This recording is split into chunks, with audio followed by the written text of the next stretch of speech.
Hello everybody, आज की इस वीडियो में आपको यह बताने जा रहा हूं कि यदि कोई पुलिस पदाधिकारी किसी संदिग्ध को अनावश्यक रूप से गिरफ्तार करता है तो उस पुलिस पदाधिकारी के विरुद्ध दो विधिक उपचार हैं।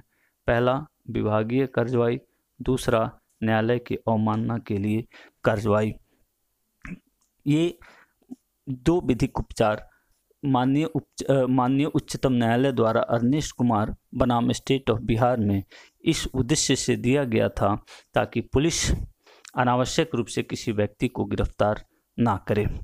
तो उसमें 8 पॉइंट का डायरेक्शंस माननीय उच्चतम न्यायालय द्वारा दिया गया था और ये डायरेक्शंस 4 प्रकार के केसेस में लागू होते हैं। पहला, ऐसा अपराध जो 7 वर्ष तक के कारावास से दंडनीय हो, या दूसरा, उससे 7 वर्ष से कम के कारावास से दंडनीय हो। तीसरा, 498 आईपीसी के अपराध। चौथा, दहेज निषेध अधिनियम की धारा 4 के अपराध।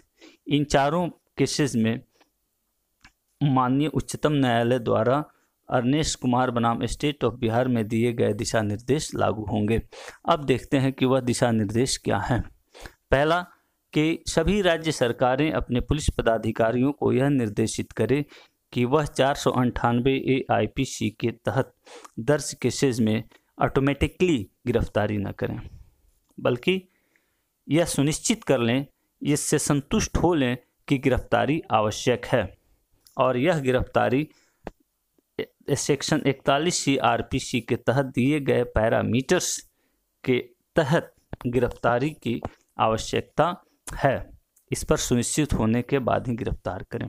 दूसरा, सभी पुलिस पदाधिकारियों को एक चेकलिस्ट दिया जाएगा और उस चेकलिस्ट में सेक्शन 41(1)(b) सब क्लॉज 2 के अंदर जो 5 प्रयोजन दिए गए हैं वो पांचों प्रयोजन दर्ज रहेंगे। अब ये 5 प्रयोजन क्या है ये देख लेते हैं।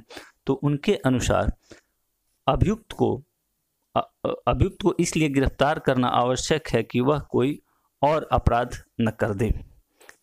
बी, अपराध के प्रॉपर इन्वेस्टिगेशन के लिए उसकी गिरफ्तारी आवश्यक है। तीसरा, साक्ष्य को नष्ट करने या साक्ष्य को छेड़छाड़ करने से रोकने के लिए उसकी गिरफ्तारी आवश्यक है।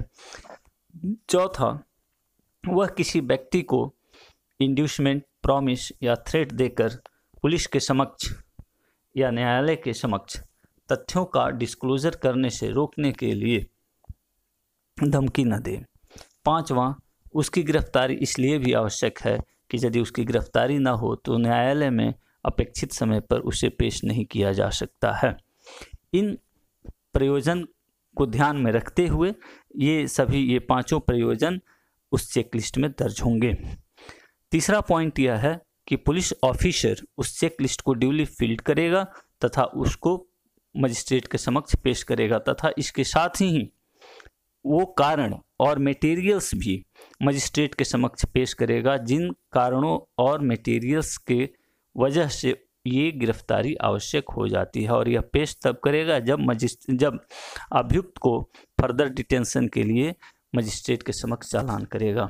चौथा, मजिस्ट्रेट अक्यूज के डिटेंशन को ऑथराइज करते समय पुलिस द्वारा दिए गए रिपोर्ट का अध्ययन करेगा, तत्पश्चात अपने सेटिस्फैक्शन को दर्ज करेगा और तत्पश्चात डिटेंशन को ऑथराइज करेगा। पांचवा, अभियुक्त को गिरफ्तार नहीं करने का निर्णय की एक प्रति संबंधित मजिस्ट्रेट के समक्ष न्यायालय के संस्थित होने के 2 सप्ताह के अंदर पेश की जाएगी तथा इसे जिले के एसपी द्वारा बढ़ाया जा सकता है, लेकिन इसका लिखित कारण दर्ज होना चाहिए।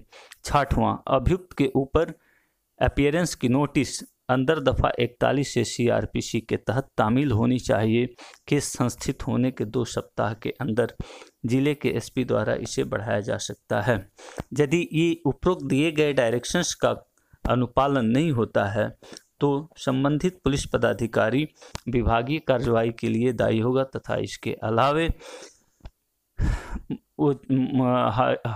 न्यायालय की अवमानना के लिए भी हाई कोर्ट के समक्ष उसके विरुद्ध कार्रवाई की जाएगी। 8वां, यदि कोई मजिस्ट्रेट डिटेंशन ऑथराइज करता है बिना कोई कारण दर्ज किए, तो उसके विरुद्ध भी एप्रोप्रिएट हाई कोर्ट द्वारा विभागीय कार्रवाई के लिए वह मजिस्ट्रेट दायी होगा। तो ये मेरा एक प्रयास था आप लोगों को समझाने का